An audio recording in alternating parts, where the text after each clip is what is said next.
ನೋಡಿ ಯಾವುದೇ ಅಂಗಡಿಯಲ್ಲಿ ಹಪ್ಪಳ ಸಿಗೋದಿಲ್ಲ.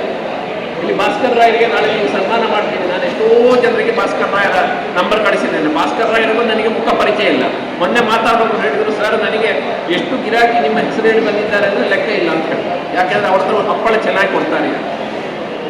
30 ಲಕ್ಷ ಹಪ್ಪಳ ನಾವು ಮಾಡ್ತೀವಿ. ಯಾರು ಇಡೀ ಕರ್ನಾಟಕ ಅಂದರೆ ಸಾಮಾನ್ಯ ಇರೋದು ಇಷ್ಟೇ, ದಕ್ಷಿಣ ಕನ್ನಡ, ಉತ್ತರ ಕನ್ನಡ. ಉತ್ತರ ಕನ್ನಡದಲ್ಲಿ ಮಾಡುವ ಹಪ್ಪಳ ಅಚ್ಚು ಹಪ್ಪಳ, ತೆಳ್ಳಗಿರ್ತದೆ, ಪ್ರಜಾವಾಣಿ ಪೇಪರ್ನಷ್ಟೇ ದಪ್ಪ. ನಮ್ಮಲ್ಲಿ ಮಾಡೋದು ಒತ್ತು ಹಪ್ಪಳ. ಇಲ್ಲಿ ಹೈಯೆಸ್ಟ್ ಹಪ್ಪಳ ಮಾಡೋರು ಯಾರು? ವಸಂತ ನಾಯಕ್ ಅಂತ ಹೆಬ್ರಿಯಲ್ಲಿದ್ದಾರೆ, ಅವರು ಹೈಯೆಸ್ಟ್ ಮಾಡ್ತಾರೆ. ಈಗ ಮತ್ತು ಕೆಲವರು ಬಂದಿರ್ಬೋದು. ಆದರೆ ಹಪ್ಪಳದ ರಂಗಕ್ಕೊಂದು ಶಾಪ ಇದೆ. ಏನು ಶಾಪ ಅಂದರೆ, ನಾವಿನ್ನೂ ಅಜ್ಜಿ ಕಾಲದಲ್ಲಿದ್ದೀವಿ, ಆ ಮಣೆ ಇಟ್ಕೊಂಡು ಒತ್ತುತ್ತೀವಿ. ಇವತ್ತು ಆಹಾರಕ್ಕೆ ಎಲ್ಲಿವರೆಗೆ ಯಂತ್ರ ಬಂದಿದೆ ಅಂದರೆ, ಮಸಾಲೆ ದೋಸೆ ಮಾಡುವುದು, ಸಮೋಸ ಮಾಡುವುದಕ್ಕೆಲ್ಲ ಯಂತ್ರ ಬಂದಿದೆ. ಯಾಂತ್ರೀಕರಣ ಮಾಡಿಲ್ಲ. ಕೊಪ್ಪದಲ್ಲಿ ಒಬ್ಬರು ಮಾಡಿದ್ದಾರೆ, ಅವರು ಯಶಸ್ವಿ ಆಗಿದ್ದಾರೆ. ಆದರೆ ಹಪ್ಪಳ ಮಾಡೋದರ ಯಾಂತ್ರೀಕರಣಕ್ಕೆ ಸಮಸ್ಯೆ ಏನು ಗೊತ್ತಾ? ಹಪ್ಪಳದ ಹಿಟ್ಟು ತುಂಬ ಅಂಟು, ಉದ್ದಿನ ಹಿಟ್ಟು ಅಂಟು ಇಲ್ಲ. ಉದ್ದಿನ ಹಿಟ್ಟನ್ನು ಯಂತ್ರದಲ್ಲಿ ಮಾಡ್ತಾರೆ, ಹಪ್ಪಳದ ಹಿಟ್ಟನ್ನು ಯಂತ್ರದಲ್ಲಿ ಖಂಡಿತ ಮಾಡ್ಬೋದು. ಯಾರೋ ಒಂದು ಯಂತ್ರ ಮಾಡಬೇಕು, ಅದು ರೋಲರು ಅಂಟದೆ ಮುಂದೆ ಹೋಗಬೇಕು, ಅಷ್ಟೇ ಇರೋದು, ಸಿಂಪಲ್. ಯಾಂತ್ರೀಕರಣ ಮಾಡಿ ಇವತ್ತು 30 ಲಕ್ಷ ಆಗುವ ಹಪ್ಪಳವನ್ನು ನೀವು 3 ಕೋಟಿ ಮಾಡಿದರೂ ಕೂಡ ಸ್ವಲ್ಪ ಬೆಲೆಯಲ್ಲಿ ಏರ್ಪೇರಾಗುವುದು ಹೊರತು ಹಪ್ಪಳ ಬೇಡ ಅಂತ ಹೇಳೋರಿಲ್ಲ. ಯಾಕಂತ ಹೇಳಿದರೆ 12 ತಿಂಗಳು ಗಿರಾಕಿಗಳಿಗೆ ತಿಂಗಳಿಗೆ ಹಪ್ಪಳ ಇದೆಯಾ ಅಂತ ಕೇಳ್ತಾರೆ ಹೊರತು 4 ತಿಂಗಳಲ್ಲಿ ಇಲ್ಲಿನ ಹಪ್ಪಳ ಎಲ್ಲ ಖಾಲಿ ಆಗಿಬಿಡ್ತದೆ. ರಫ್ತು ಮಾಡಲಿಕ್ಕೆ ಸಾಧ್ಯ ಇದೆ. ನಮ್ಮ ದೇಶದ ಹಪ್ಪಳ ತುಂಬ ಉತ್ಪಾದನೆ ಆಗ್ತದೆ. ನೀವು ಒಂದು ತಟ್ಟೆ ತೆಗೆದು ನೋಡಿದರೆ, ಗೂಗಲ್ನಲ್ಲಿ ಹೊಡೆದು ನೋಡಿ, ಅತ್ಯಂತ ಹೆಚ್ಚು ಹಪ್ಪಳ ಮಾಡುವವರು ಯಾರು? ಹಲಸಿನ ಹಪ್ಪಳದ ಪಟ್ಟಿಯೇ ಇಲ್ಲ, 1% ಕೂಡ ಇಲ್ಲ. ಬರೀ ಹಪ್ಪಳ ಮಾಡಿದರೆ ಇವತ್ತು 6 ರೂಪಾಯಿಗೆ ಮನೆಯಿಂದ ತಗೊಂಡು ಹೋಗ್ತಾರೆ. ಒಳ್ಳೆ ಹಪ್ಪಳ ಮಾಡಿದರೆ ನೀವು ಅಂಗಡಿಗೂ ಹೋಗೋದು ಬೇಡ. ಹಾಗಾಗಿ ಸಾಧ್ಯತೆಗಳು ಅನಂತ ಇವೆ. ಮಾತ್ರ ಅಲ್ಲ, ಹಪ್ಪಳ ಮಾಡೋದ್ರಲ್ಲಿ ಶ್ರಮ ಇದೆ ಬೇಕು ಹೊರತು ಅದೊಂದು ಅದ್ಭುತ ಚಾಲಾಕಿ ವಿದ್ಯೆ ಅಲ್ಲ, ದೊಡ್ಡ ತಾಂತ್ರಿಕತೆ ಇಲ್ಲ. ಯಾವುದೇ ಹಲಸನ್ನು ಕೂಡ ಹಪ್ಪಳಕ್ಕೆ ಹೊಂದಿಸಿಕೊಳ್ಳಿಕ್ಕೆ ಆಗ್ತದೆ ಆದರೆ ಅದನ್ನು ಮನುಷ್ಯ ಪ್ರಯತ್ನದಿಂದ ಮಾಡುವುದು ತುಂಬ ಕಷ್ಟದ ಕೆಲಸ. ಯಾಂತ್ರೀಕರಣ ಮಾಡಿದರೆ ಮಾಡ್ಬೋದು. ಈ ಯಂತ್ರಗಳು ಬಂದಿವೆ, ಸಾಧಾರಣ ಸೆಮಿ ಪರ್ಮನೆಂಟ್ ಥರ ಯಂತ್ರಗಳು ಬಂದಿವೆ. ಪಿಂಗಾರ ಸಂಸ್ಥೆಯವರು ಮಾಡ್ತಾ ಇದ್ದಾರೆ. ಆಮೇಲೆ ಕೊಪ್ಪದಲ್ಲಿ ಒಬ್ಬರು ನಾಗಾನಂದ್ ಅಂತ ಮಾಡ್ತಾ ಇದ್ದಾರೆ. 1 ಲಕ್ಷ 1.25 ಲಕ್ಷ ರೂಪಾಯಿಗೆ ಹಪ್ಪಳ ಮಾಡುವ ಯಂತ್ರಗಳು ಬಂದಿವೆ. ಆ ಯಂತ್ರದಲ್ಲಿ ನಿಮ್ಮ ವಿಜಯ ಕರ್ನಾಟಕ ಬಂದಾಗೆ ಬರ್ತದೆ, ಪೇಪರ್ನ ರೂಪದಲ್ಲಿ ಉದ್ದ ಶೀಟಾಗಿ ಬರ್ತದೆ. ಅದನ್ನು ಮತ್ತೆ ಕತ್ತರಿಸಬೇಕು. ನಾಗಾನಂದ್ ಅವರು ಕತ್ತರಿಸಿ ಚೌಕವಾಗಿ ಕೊಡ್ತಾರೆ ಹಪ್ಪಳನ್ನ. ಎಷ್ಟೋ ಜನ ಚೌಕದ ಹಪ್ಪಳ ನೋಡಲಿಲ್ಲ, ಉರುಟಿನ. ಅವ್ರು ಹೇಳೋದಂದ್ರೆ, ಉರುಟಿನ ಹಪ್ಪಳವನ್ನು ಚೌಕ ಮಾಡಿದ್ರೆ ಜನ ತಿನ್ನಲಿಕ್ಕಿಲ್ಲ ಅಂತ ಹೇಳುವಂಥ ರೂಪರಿದ್ದಾರೆ ನಮ್ಮ. ನಾಗಾನಂದ್ರು ಹೇಳಿದ್ರು, ನಾನು ಕಲಬೆರಕೆ ಮಾಡೋದಿಲ್ಲ, ನೋಡ್ತೀನಿ, ಚೌಕವಾಗೇ ಕೊಡ್ತೀನಿ, ಜನ ತಿಂದರೆ ತಿಂತಾರೆ ಅಂತ. ಅವರ ಹಪ್ಪಳಕ್ಕೆ ಮಾರಲಿಕ್ಕೆ ಏನೂ ಕಷ್ಟ ಆಗಲಿಲ್ಲ. ಪಿಂಗಾರ ಸಂಸ್ಥೆ ಹಪ್ಪಳ ಮಾರಲಿಕ್ಕೆ ಏನೂ ಕಷ್ಟ ಆಗೋದಿಲ್ಲ. ನಾಳೆ ದಿವಸ ಉದ್ದಿಮೆ ಮಾಡ್ತೇನೆ ಅಂತ ಸುಳ್ಯದಲ್ಲಿ ಯಾರಾದರೂ ಒಂದು 10 ಮೆಷಿನ್ ಹಾಕೊಂಡು 1.5 ಲಕ್ಷ ಬರೇ ಹಪ್ಪಳವನ್ನು ನೀವು ಮಾಡಿದರೂ ಕೂಡ ಹಪ್ಪಳ ಯಾವಾಗ ಮಾಡಬೇಕು? 3 ತಿಂಗಳು ಮಾಡಲಿಕ್ಕೆ ಆಗುತ್ತೆ. ಏನು ಮಾಡಬೇಕು? ಡಬಲ್ ಶಿಫ್ಟಲ್ಲಿ ಮಾಡಬೇಕು. ನೀವು ಅದನ್ನು ಮತ್ತೆ ಫ್ರೀಸ್ ಮಾಡಿಯೋ ಅದೆಲ್ಲ ಮಾಡೋದು ಮಹಾರಗಳೆ ಕೆಲಸ, ಕಷ್ಟದ ಕೆಲಸ. ಹಪ್ಪಳಕ್ಕೆ ಕಾಯಿ ಸೊಳ್ಳೆ ಸಿಕ್ಕುವ ಕಾಲಕ್ಕೆ 2 ತಿಂಗಳು 3 ತಿಂಗಳ ಕಾಲ ಡಬಲ್ ಶಿಫ್ಟಲ್ಲಿ ಕೆಲಸ ಮಾಡಿ ಸೆಮಿ ಆಟೋಮೆಟಿಕ್ ಮೆಷಿನ್ಗಳಲ್ಲಿ ಹಪ್ಪಳ ಮಾಡಿದರೆ ನೀವು ಅದ್ಭುತವಾಗಿ ಮುಂದೆ ಹೋಗಲಿಕ್ಕೆ ಯಾವ ಕಷ್ಟವೂ ಇಲ್ಲ. ಚಿಪ್ಸಿನ ಕಥೆಯೂ ಅಷ್ಟೇ. ಆದರೆ ಸಿಕ್ಕ ಹಲಸಿಂದ ಚಿಪ್ಸ್ ಮಾಡಿದರೆ ಕ್ವಾಂಟಿಟಿ ಕೊಡ್ಬೋದು, ಕ್ವಾಲಿಟಿ ಕೊಡಲಿಕ್ಕಾಗೋದು. ಕ್ವಾಲಿಟಿ ಕೊಡಬೇಕಿದ್ರೆ ಚಿಪ್ಸಿಗೆ ಸೂಕ್ತವಾದ ಚಿಪ್ಸನ್ನಷ್ಟೇ, ಇದನ್ನು ಹಲಸನ್ನು ಮಾತ್ರ ತಗೊಳ್ಬೇಕು. ಅಲ್ಲಿ ಅಣ್ಣಪ್ಪ ಪೈ ಅಂತ ಒಬ್ಬರಿದ್ದರು. ನಾನು ಆರಂಭದಲ್ಲಿ ಫೋನ್ ಮಾಡುವಾಗ ಅವರು ಒಂದು ಹೇಳಿದರು, ಮಾಡರ್ನ್ ಕಿಚನ್, ಸ್ವಾಮಿ ನಿಮ್ಮ ಬಾಳೆಕಾಯಿ ಚಿಪ್ಸು ಆಸ್ಟ್ರೇಲಿಯಾಕ್ಕೆ ಹೋಗಿ ಹೆಸರು ಮಾಡಿದೆ, ನೀವು ಹಲಸಿನ ಚಿಪ್ಸನ್ನು ಯಾಕೆ ಎಕ್ಸ್ಪೋರ್ಟ್ ಮಾಡಿಲ್ಲ ಅಂತ ಕೇಳಿದೆ. ಅವರು ಒಂದೇ ಮಾತು ಹೇಳಿದರು, ನೋಡಿ ನನಗೆ ಹಲಸು ಮರ ಇಲ್ಲ, ಹಲಸು ಕೊಯ್ದು ಕೊಡೋರೇ ಇಲ್ಲ. ಒಳ್ಳೆ ಹಲಸು ಕೊಡೋರಿದ್ರೆ ಒಳ್ಳೆ ಬೆಲೆ ಕೊಡ್ಲಿಕ್ಕೆ ಗೊತ್ತಿದೆ.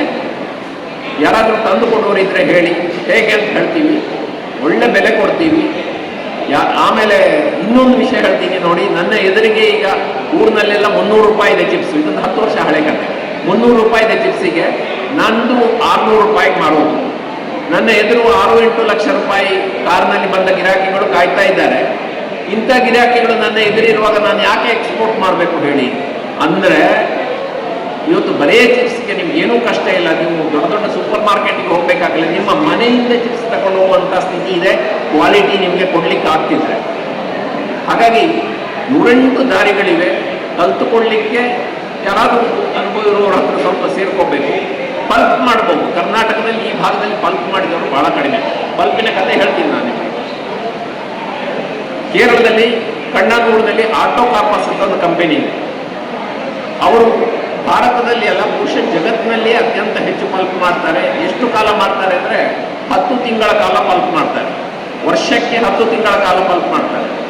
ಅವರು ಆರಂಭದಲ್ಲಿರುವ ಅದರ ವಿದ್ಯೆ ಕಲಿತದ್ದು ಕೊಂಕಣದ ಕುಡಾಲ್ನಿಂದ. ಅವರು ಇವತ್ತು ಹೆಚ್ಚು ಕಡಿಮೆ ಒಂದು 350 ಟನ್ ಪಲ್ಪ್ ಮಾಡ್ತಾರೆ. ಅವರ ಪಲ್ಪ್ನ ಉದ್ದಿಮೆ ಯಶಸ್ವಿ ಆದ ನೋಡಿ ಕೇರಳದಲ್ಲಿ ಈಗ ಒಂದು 5-6 ಜನ ಬೇರೆ ಮಾಡ್ತಾರೆ. ಕೇರಳ ಪ್ರತಿ ವರ್ಷ 500 ಟನ್ ಪಲ್ಪ್ ತಯಾರು ಮಾಡ್ತದೆ. ಎಲ್ಲಿಗೆ ಹೋಗ್ತದೆ? ಈ ಪಲ್ಪಿನಿಂದಾಗಿ ಈವರೆಗೆ ಇಲ್ಲದ ಹಲಸಿನ ಸುಮಾರು ಉತ್ಪನ್ನಗಳು ತಯಾರಾಗಿವೆ. ಒಂದು ಕಪ್ ಕೇಕು, ಇನ್ನೊಂದು ಐಸ್ ಕ್ರೀಮ್, ಆಮೇಲೆ 108 ವಸ್ತುಗಳು ಬಂದಿವೆ. ಈ ಪಲ್ಪ್ ಅಂತ ಹೇಳುವುದು ಉದ್ಯಮಕ್ಕೆ ಒಂದು ಅರೆಸಿದ್ದ ಉತ್ಪನ್ನ, ಸೆಮಿ ಪ್ರೋಸೆಸ್ ಪ್ರಾಡಕ್ಟ್. ಅದನ್ನು ತೆಕ್ಕೊಂಡು ಆಟೋ ಕಾರ್ಪಸ್ ಕಂಪನಿ 4 ಥರದ ಪಲ್ಪ್ಗಳನ್ನ ಮಾಡ್ತಾರೆ. ಅದನ್ನು ಪಲ್ಪ್ ಕೆಲವು ದಪ್ಪ ಇರ್ತದೆ, ಕೆಲವರಲ್ಲಿ ತುಂಡು ಇರ್ತದೆ. ಐಸ್ ಕ್ರೀಮ್ಗೆ ಬೇಕಾದ್ದು ಪಲ್ಪ್ ಮಾಡೋದೇನು ಅದ್ಭುತ ವಿದ್ಯೆ ಅಲ್ಲ, ಇಲ್ಲಿ ಮಾಡ್ಬೋದು. ಇನ್ನೊಂದು ಅಡ್ವಾಂಟೇಜ್ ಏನಿದೆ ಅಂದರೆ, ಈ ಪಲ್ಪ್ ಮಾಡುವಾಗ ನೀವು ತುಳುವ ಹಲಸನ್ನು ಸಾಕಷ್ಟು ಬಳಸ್ಕೊಳ್ಬೋದು. ಇಲ್ಲದೆ ಹೋದರೆ ತುಳುವಕ್ಕೆ ಸ್ವಲ್ಪ ಬೇಡಿಕೆ ಕಡಿಮೆ. ತುಳುವ ಹಣ್ಣು ತಿನ್ನುವರಿಲ್ಲ, ಆದರೆ ಅದೇ ತುಳುವವನ್ನು ನೀವು ಹಣ್ಣಾಗುವ ಮೊದಲು ಕಳೆದು ರೆಡಿ ಟು ಕುಕ್ ಆಗಿ ಪ್ಯಾಕ್ ಮಾಡಿ ಅಡುಗೆಗೆ ಕೊಟ್ಟರಿ ಅಂತಾದರೆ, ಅಡುಗೆ ಮಾಡುವವರಿಗೆ ಮನೆಯಲ್ಲಿ ಹತ್ತಿರ ಇಲ್ಲೇ ಕೊಟ್ಟರಿ ಅಂತಾದರೆ ಅದರಿಂದ ಸಾಕಷ್ಟು ರೊಕ್ಕ ಸಂಪಾದಿಸಲಿಕ್ಕೆ ಸಾಧ್ಯ. ಒಂದೇನು ಬೇಕು, ಹಲಸಿನ ಮೌಲ್ಯವರ್ಧನೆಯಲ್ಲಿ ಹಲಸಿನಿಂದ ವರಮಾನ ತರುವಂಥ ಚಿಂತನೆ ನಿಮ್ಮಲ್ಲಿದ್ದರೆ ಈವರೆಗೆ ನಿಮ್ಮ ನಡೆದ ದಾರಿಯಿಂದ ಸ್ವಲ್ಪ ದಾರಿಯನ್ನು ಬದಲಾವಣೆ ಮಾಡಬೇಕು. ಇದು ಆಗುವುದಿಲ್ಲ ಅಂತ ಹೇಳುವವರ ಮಾತನ್ನು ಕಿವಿ ಕೊಡದೇ ಇರಬೇಕು. ವಿನಯಚಂದ್ರ ಹತ್ರ ಹೋಗಿ ಕೇಳಿ, ಅವರು ತುಂಬ ಆಶಾವಾದಿ, ಯಾಕಾಗುವುದಿಲ್ಲ ಕೇಳ್ಯಾರ ಅವರು. ಹಾಗಾಗಿ ತಪ್ಪು ಅಭಿಪ್ರಾಯ ಕೊಡುವವರು ಇದು ನಡಿಲಿಕ್ಕಿಲ್ಲ, ಸೋತೇ ಹೋಗ್ತೀನಿ ಅಂತ ಹೇಳುವವರ ಕಡೆ ಹೋಗಬೇಡಿ. ಯಾರು ಗೆದ್ದಿದ್ದಾರೆ ಅವರ ಕಡೆ ಹೋಗಿ ಪಾಠ ಕಲಿಸೋರು ಬೇಕಿದ್ರೆ ನಾನು ತೋರಿಸಿಕೊಡ್ತೀನಿ. ಮಾಡಿ, ಸಾಕಷ್ಟು ಮಂದಿ ಇದರಲ್ಲಿ ಗೆದ್ದಿದ್ದಾರೆ. ಒಂದಿಷ್ಟು ಸಣ್ಣ ಒಂದು ವರ್ಷಕ್ಕೆ 5-10 ಸಾವಿರ ರೂಪಾಯಿ ನೀವು ಸಂಪಾದನೆ ಮಾಡಲಿಕ್ಕೆ ಸಾಧ್ಯ ಆದರೂ ಕೂಡ ಮುಂದೆ ತುಂಬ ಮುಂದೆ ಹೋಗಲಿಕ್ಕೆ ಸಾಧ್ಯ ಇದೆ. ಕೇರಳದ ಒಬ್ಬರು ನರ್ಸಿನ ಕತೆ ಹೇಳ್ತೀನಿ ನಾನು ನಿಮಗೆ. ಒಬ್ಬರು ನರ್ಸ್ ಇದ್ದಾರೆ. ಅವರು 15 ವರ್ಷ ನರ್ಸ್ ಕೆಲಸ ಮಾಡಿದರು. ಹೋಗಿ ಯಾರಿಗೋ ಬೇಕಾಗಿ ಹಲಸಿನ ಹಣ್ಣಿನ ಹಲ್ವ ತಗೊಳ್ಳಿಕ್ಕೆ ಹೋದ್ರು. 600 ರೂಪಾಯಿ ಕೊಟ್ಟು ತಗೊಂಡ ಹಲ್ವರಿಗೆ ತಿನ್ಲಿಕ್ಕಾಗಲಿಲ್ಲ, ಯಾಕಂದರೆ ಅಷ್ಟು ಕೆಟ್ಟದಿತ್ತು. ಮತ್ತೆ ಅವ್ರು ಕೇಳಿದ್ರು, ಯಾಕೆ ಇಷ್ಟು ಕೆಟ್ಟದಾಗಿದೆ? ಅದು ಮಾಡಿದ್ದು ಸರಿಯಾಗಿಲ್ಲ, ಒಳ್ಳೆ ವಸ್ತು ಹಾಕಲಿಲ್ಲ. ಅವ್ರ ಮನೆಗೆ ಸೀದಾ ಹೋದರು. ಒಂದು ಗಂಡನೂ ಅವರು ಸೇರಿಕೊಂಡು ಒಂದು ಹಣ್ಣು ತಂದರು. 800 ರೂಪಾಯಿ ಕೊಟ್ಟು ಹಲಸಿನ, ಕೇರಳದಲ್ಲಿ ಯಾರೂ ಕಡಿಮೆ ಕೊಡೋದಿಲ್ಲ, ಒಳ್ಳೆ ಬೆಲೆ ಇದೆ. ತಂದರು. ನಂದಿನಿ ಹಾಗೆ ಅಲ್ಲಿರುವ ಮಿಲ್ಮಾದ ತುಪ್ಪ ಹಾಕಿ ಹಲ್ವ ಮಾಡಿದ್ರು. ಹಲ್ವ ಮಾಡಿ ಆಗುವಾಗ ಅದರ ಕಾಸ್ಟ್ ಆಫ್ ಪ್ರೊಡಕ್ಷನ್ ತುಂಬ ಜಾಸ್ತಿ ಆಯಿತು.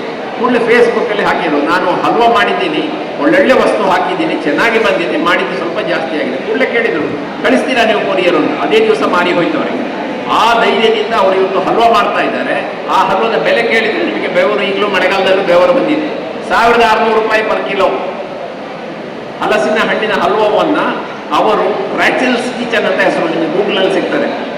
1600 ರೂಪಾಯಿಗೆ ಹಲ್ವ ಮಾರುವ ಹೆಣ್ಮಗಳು ಇವತ್ತು ಅವರ ಹೆಚ್ಚಿನ ಹಲ್ವ ಹೋಗುವುದು ವಿದೇಶಗಳಿಗೆ, ಕೊರಿಯರ್ನಲ್ಲಿ ಹೋಗ್ತಾರೆ. ವರ್ಷಕ್ಕೊಂದು 8-10 ತಿಂಗಳು ಅವರು ಹಲ್ವ ಮಾಡ್ತಾರೆ. 8 ಅಲ್ಲ, ವರ್ಷ ಇಡೀ ಮಾಡ್ತಾರೆ. ನವ್ಯ ಬೇಕರ್ಸ್ ಅಂತ ಒಂದು ಸಂಸ್ಥೆ ಇದೆ. ಒಂದು 50-60 ಶಾಖೆಗಳಿವೆ 2 ಜಿಲ್ಲೆಯಲ್ಲಿ. ಅವರು ಚಕ್ಕ ವರಟ್ಟಿ ಮಾಡ್ತಾರೆ. ಚಕ್ಕ ವರಟ್ಟಿ ನಮ್ಮ ಭಾಗದಲ್ಲಿ ಅಷ್ಟು ಪರಿಚಯ ಇಲ್ಲ, ಬೆರಟ್ಟಿ ಅಂತ ಹೇಳ್ತೀವಿ. ಚಕ್ಕ ವರಟ್ಟಿ ಸುಳ್ಯದಲ್ಲಿ ಮಾಡಿದರೂ ಮಾರಬಹುದು.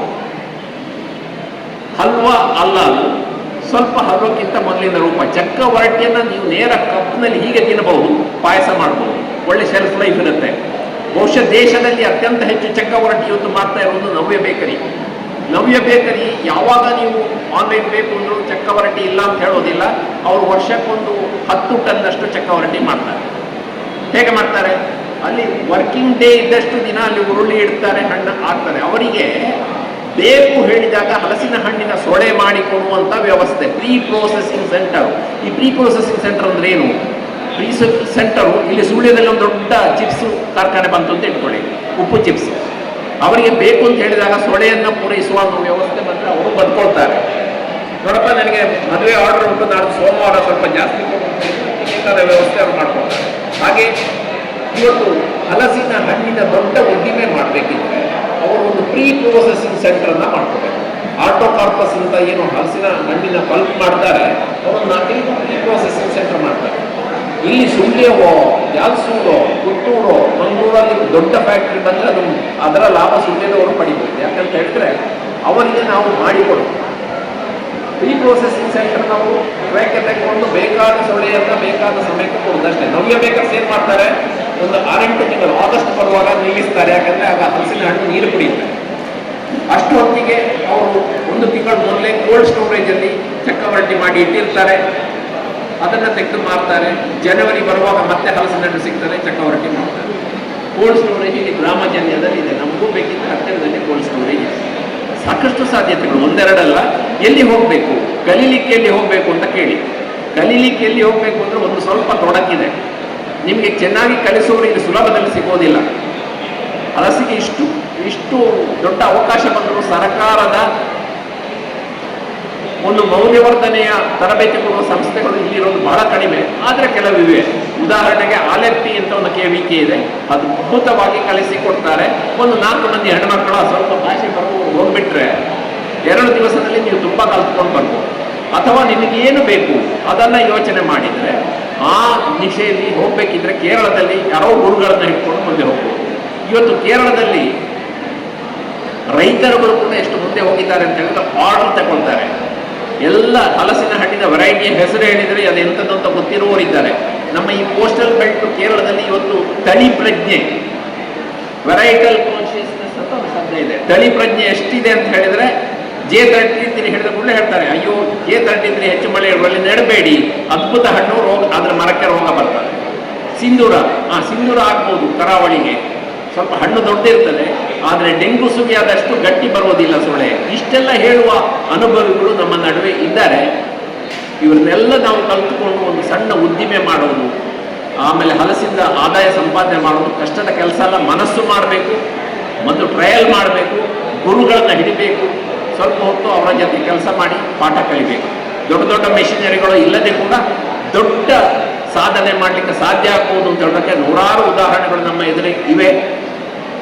ಏನಿಲ್ಲ ಅಂತ ಹೇಳುವವರು ಒಂದು 4 ಮನೆಯವರು ಸೇರಿಕೊಂಡು ಈ ಹಲಸಿನ ಗುಜ್ಜೆಯ ಮಿನಿಮಲ್ ಪ್ರೋಸೆಸಿಂಗು, ಕಾಯಿಸೊಳೆಯ ಮಿನಿಮಲ್ ಪ್ರೋಸೆಸಿಂಗು. ಇವತ್ತು ಇಡೀ ದೇಶದಲ್ಲಿ ಕಾಯಿಸೊಳೆಯನ್ನು ರಫ್ತು ಮಾಡುವ ರಾಜ್ಯ ಕೇರಳ ಮಾತ್ರ. ನೀವು ಉಳಿದೆಲ್ಲೂ ಕೇಳಿರಲಿಕ್ಕಿಲ್ಲ. ಕಾಯಿಸೊಳೆಯನ್ನು ಕೇರಳದಲ್ಲಿ ಎಷ್ಟು ಕಂಪನಿಗಳು ರಫ್ತು ಮಾಡ್ತವೆ ಅಂದರೆ ಅಷ್ಟು ಸುಲಭದಲ್ಲಿ ಡಾಟಾ ಸಿಗೋದಿಲ್ಲ. ಒಂದು 100 ಟನ್ನಲ್ಲ, ಒಂದು 500 ಟನ್ ಇರಲಿಕ್ಕೂ ಸಹ ಎಲ್ಲಿಗೆ ಹೋಗುತ್ತೆ ಇದು? ಏನು ಮಾಡ್ತಾರೆ? ಸಣ್ಣ ಸಣ್ಣ ಜಾಗಗಳಲ್ಲಿ ಸೊಳ್ಳೆ ಬಿಡಿಸ್ತಾರೆ, ಅದನ್ನು ತುಂಡು ಮಾಡ್ತಾರೆ. ರಪ್ಪ ಗಾಡಿ ಬಂದು ಸಂಜೆ ಎಷ್ಟು ಸೊಳ್ಳೆ ಇದೆ ಅಂತ ತಗೊಂಡು ಹೋಗ್ತಾರೆ, ಬ್ಲಾಸ್ಟ್ ಫ್ರೀಸ್ ಮಾಡ್ತಾರೆ. ಈ ಫ್ರೀಸಿಂಗ್ ಮಾಡೋದಕ್ಕೆ ಮೊದಲು ಒಂದು ಬ್ಲಾಸ್ಟ್ ಫ್ರೀಸ್ ಅಂತ ಮಾಡಿದರೆ ಮತ್ತೆ ಹೆದರಿಕೆಲ್ಲ, ಎಷ್ಟು ಕಾಲಕ್ಕೂ ಒಳ್ಳೆ ಪ್ರೊಫೆಷನಲ್ ಆಗಿ ಅದನ್ನು ಮಾಡ್ಬೋದು. ದೊಡ್ಡ ಕಂಪನಿಗಳು ಅಲ್ಲಲ್ಲಿ ಮಾಡಿದ ಬಿಡಿಸಿದ ಸೊಳ್ಳೆಯನ್ನು ತಂದು ಬ್ಲಾಸ್ಟ್ ಫ್ರೀಸಿಂಗ್ ಮಾಡ್ತವೆ. ಬ್ಲಾಸ್ಟ್ ಫ್ರೀಸಿಂಗ್ ಮಾಡಿದ ಮೇಲೆ ಅದನ್ನು ಕೋಲ್ಡ್ ಸ್ಟೋರೇಜಲ್ಲಿ ಇಡ್ತವೆ. ಆಮೇಲೆ ಗಾಡಿ ಫುಲ್ ಆಗುವಾಗ, ನಿಮಗೆ ಕಂಟೈನರ್ ಫುಲ್ ಆಗುವಾಗ ಹೊರಗಡೆ ಹೋಗ್ತವೆ. ಕನಿಷ್ಠ ಒಂದು 20 ಕಂಪನಿಗಳು ಒಂದು ಸೊಳ್ಳೆಯನ್ನು, ಫ್ರೋಝನ್ ಸೊಳ್ಳೆಯನ್ನು ರಫ್ತು ಮಾಡ್ತವೆ. ಫ್ರೋಝನ್ ಸೊಳ್ಳೆ ಮಾತ್ರ ಅಲ್ಲ ಸ್ನೇಹಿತರೆ, ಒಂದು ಕುಂಬಳಪ್ಪಂ ಅಂತ ಒಂದು ತಿಂಡಿ ಇದೆ. ಕುಂಬಳಪ್ಪಂ ಅಂದರೆ ಏನು? ನಮ್ಮ ಇದಿದೆಯಲ್ಲ ದಾಲ್ಚಿನಿ ಹಾಗೆ ಇರುವ ಒಂದು ಎಲೆ ಇದೆ. ಬೆಲ್ಲ ತಂದುಕೊಳ್ತೀವಿ ನಾವು, ಬೇರೆ ಹೆಸರು ಕಾಡು ದಾಲ್ಚಿನಿ ಒಂದು ಎಲೆ ಇದೆ, ಕಾಡಿನಲ್ಲಿ ಸಿಗೋದು, ಪರಿಮಳ ಇದೆ ಅದಕ್ಕೆ. ಅಂಥದ್ದು ಕಾಡು ದಾಲ್ಚಿನಿ ಅಂತ ಒಂದು ಎಲೆ ಇದೆ, ಕಾಡುಗಳಲ್ಲಿ ಸಿಗೋದು. ಎಡನ ಅಂತ ಹೇಳ್ತಾರೆ ಕೇರಳದವರು. ಅದಕ್ಕೆ ₹1 ಕೊಡ್ತಾರೆ. ಆ ಎಲೆ ಇವತ್ತು ಶಾರ್ಟೇಜ್ ಆಗಿದೆ.